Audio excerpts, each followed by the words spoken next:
Hello everyone, welcome to this amazing platform of our channel Panesha for competitive examination. I am Piyush. ये आपका RRB NTPC 30 जनवरी का जो second shift का examination complete हो चुका है। तो यहाँ पर हम देखने वाले हैं आपके कैसे क्या क्वेश्चंस बने हैं और उनके आंसर भी देखेंगे। ठीक है, उनके बारे में थोड़ी बहुत एक्स्ट्रा डिटेलिंग भी यहाँ पर हम देख रहे होंगे और एज ऑलवेज क्वेश्चन वेरीफाई करके ही लेके आता हूँ। सो आपके रियल क्वेश्चन आज आए हैं सेकंड शिफ्ट में। ठीक है, तो फटाफट से शुरू करते हैं एक एक करके।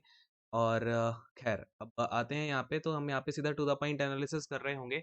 अगर आपको कोई डाउट वगैरह आता है नीचे कमेंट कर देना, ठीक है।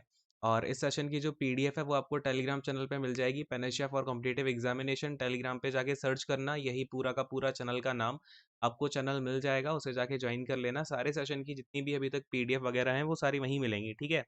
चलो पहला क्वेश्चन देखो, यहाँ पर आपका पूछा गया कि जो पद्मा अवार्ड्स हैं।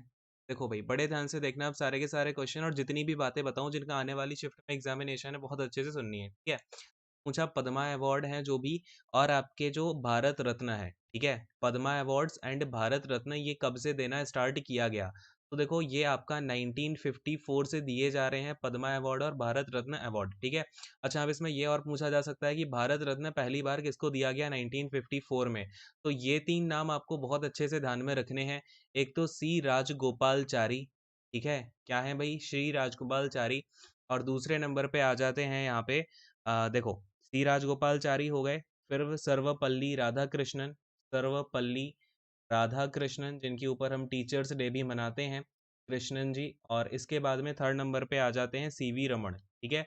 इन तीनों को जो है भारत रत्न दिया गया था सबसे पहली बार। अच्छे वे से ये सारी की सारी चीजें ध्यान में रखना। अगले क्वेश्चन पे आते हैं। सेकंड वाला क्वेश्चन देखो, मैं आपसे पूछ लिया जब इंडिया को इंडिपेंडेंस मिली, इंडिया को जब इंडिपेंडेंस मिली तो उस टाइम पर इंडिया के वाइसरॉय कौन थे, ठीक है। उस टाइम पर इंडिया के वाइसरॉय कौन थे, यानी कि 1947 के टाइम, ठीक है। तो इस टाइम पर थे लॉर्ड माउंटबेटन, ठीक है। क्या नाम था? लॉर्ड माउंटबेटन जो है इनका नाम था। तो ये चीज़ भी ध्यान में रखेंगे। अच्छा, इसके बाद आपसे एक क्वेश्चन और पूछा जा सकता है कि इंडिपेंडेंट इंडिया के first and last viceroy of independent India, जो कि एक इंडियन ही थे, है ना। का नाम क्या हो जाएगा? सी राजगोपालचारी, जिनको सबसे पहला क्या मिला? भारत रत्न भी मिला, ठीक है। तो सारी की सारी चीजें रिलेट करके चलनी है और ये सारे क्वेश्चंस पूछे जा सकते हैं ना। और जो ये जो पूछे गए वो तो आपने देख ही लिए। थर्ड वाले पे देखो, इसमें आपसे पूछा गया जो इडबी बैंक है, क्या है आपका? इडबी बैंक यानी कि आईडीबीआई बैंक है जो आपका, ये इस्टेब्लिश कब हुआ? आईडीबीआई बैंक का इस्टेब्लिशमेंट ईयर आपसे पूछा गया, तो ये इस्टेब्लिश हुआ था आपका 1964 में, ठीक है। इस तरीके से याद कर लो, 1954 में भारत रत्न मिले, उसके 10 साल बाद आपका ये 64 में आईडीबीआई बैंक स्टैब्लिश हो गया।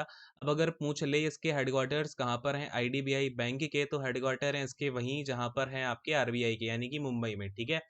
भाई कहाँ पर है? महाराष्ट्र में है। और इसके ऊपर एक और क्वेश्चन पूछा जा सकता है, राइट नाउ आईडीबीआई की जो बैंक है उसके चेयरमैन कौन है?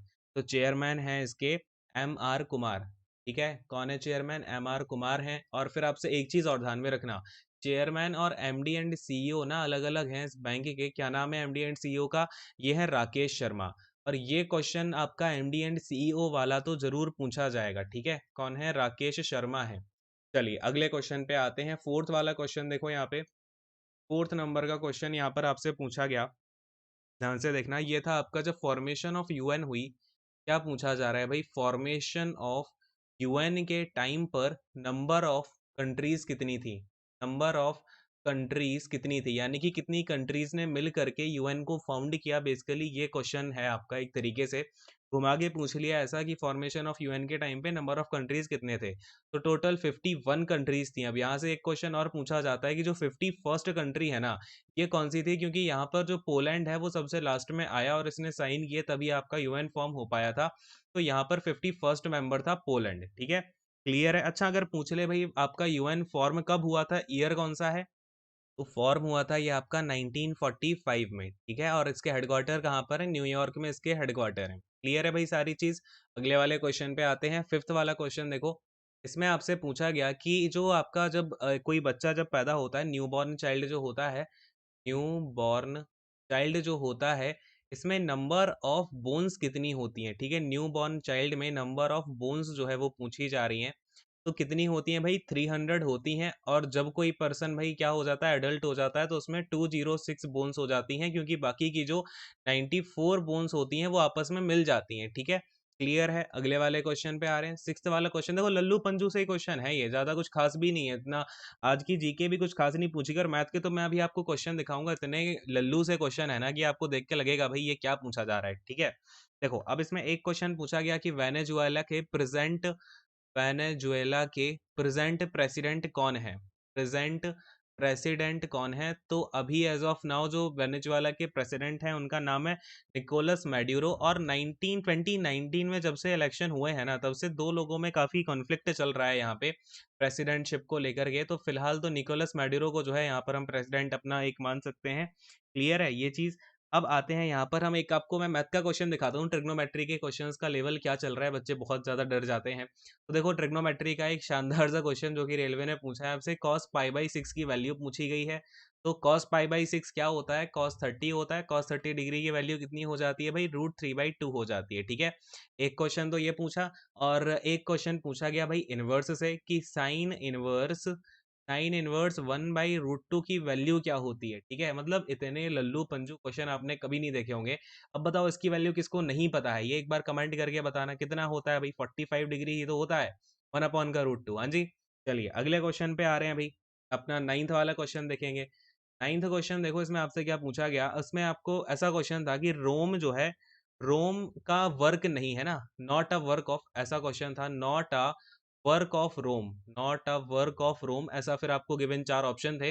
तो चार ऑप्शन में से आपको ये बताना था क्रोम का काम कौन सा नहीं होता है, तो वो आप ऑप्शन में से तो छांट के बता ही सकते थे। ठीक है, अब जो भी ऑप्शन रहे हो, जिन लोगों ने एग्जामिनेशन दिया है वो एक बार नीचे ये ऑप्शन मुझे क्या करेंगे, कमेंट करके बताएंगे। ठीक है, कमेंट जरूर करना है।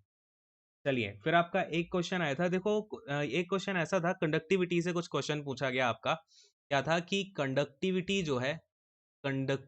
जो है वो किसमें नहीं होती है, किसमें नहीं होती है। और ऑप्शन इस प्रकार से थे, एक आपका एसिड था, ठीक है, एक आपका क्या था, बेस था, फिर एक था आपका अल्कोहल। तीन ऑप्शन बच्चे ने मुझे बताए हैं, तो फिर एक ऑप्शन और बताना मुझे क्या था, फोर्थ ऑप्शन। फिर वो ना ऑप्शन के अकॉर्डिंग आपके, ये देखो क्वेश्चन कुछ ऐसे पूछे जा रहे हैं जो कि ऑप्शन के अकॉर्डिंग ही सॉल्व किए जा सकते हैं। ठीक है, तो इस तरीके से आपका ये क्वेश्चन पूछा गया। और हर एक चीज और ध्यान रखना, मैथ में जो है आपका कॉइन के क्वेश्चन सब फिर से पूछे जा रहे हैं। अभी पहली ये ऐसी पहली शिफ्ट है जिसमें कॉइन का क्वेश्चन पूछा गया, तो कॉइन जरूर करके जाना। ठीक है, अब कॉइन को रिवाइज कर लो सारे लोग जिन्होंने नहीं किया है, तो ये अच्छे से पढ़ के जाना। और इसके अलावा आपका कुछ खास नहीं आ रहा है, एलसीएम एचसीएफ बहुत ही लल्लू पंजू, एचसीएफ आपको दे रखा था, दो नंबर दिए थे, उनसे उनमें आपसे पूछ लिया कि भाई अब अगर मुझे इन दोनों नंबर का एक्चुअल वैल्यू निकालनी हो तो कितनी हो जाएगी। तो बस कोई भी नंबर, लेट से ए है, ये बी है, इन दोनों में आप एचसीएफ का मल्टीप्लाई करा दो रेशियो में, तो वो आपका रियल नंबर निकल के आ जाता है ना। फिर एक क्वेश्चन था आपका इस तरीके से, एक क्वेश्चन था आपका कि गोल्डन पीरियड ऑफ इंडिया किसको बोलते हैं। Golden period of India, golden period of India किसको बोला जाता है, नहीं कौन सा युग है। तो गुप्ता पीरियड जो है उसको बोला जाता है इंडिया का गोल्डन पीरियड, और ये आपका around 4th to 6th AD में जो है ये आपका रहा है। ठीक है, सॉरी बीसी में। ठीक है, ये चीज ध्यान रखना आप यहाँ पर। क्लियर है, सॉरी एडी, ये आपका एडी होगा है ना, ये थोड़ा सा देख लेना। और यहाँ पर अब हम अगर बात करें और क्वेश्चंस की, तो बाकी कुछ देखो कुछ खास नहीं आया। रीजनिंग में आपके फिगर वाले कुछ नहीं आ रहे हैं, फिगर वाले क्वेश्चन नहीं आ रहे हैं, ध्यान रखना। बाकी आपका नॉर्मल जो रीजनिंग है वही पूछी जा रही है, अल्फाबेटिकल हो गया, कोडिंग डिकोडिंग हो गया है ना, इस तरीके के क्वेश्चन ज्यादा आ रहे हैं।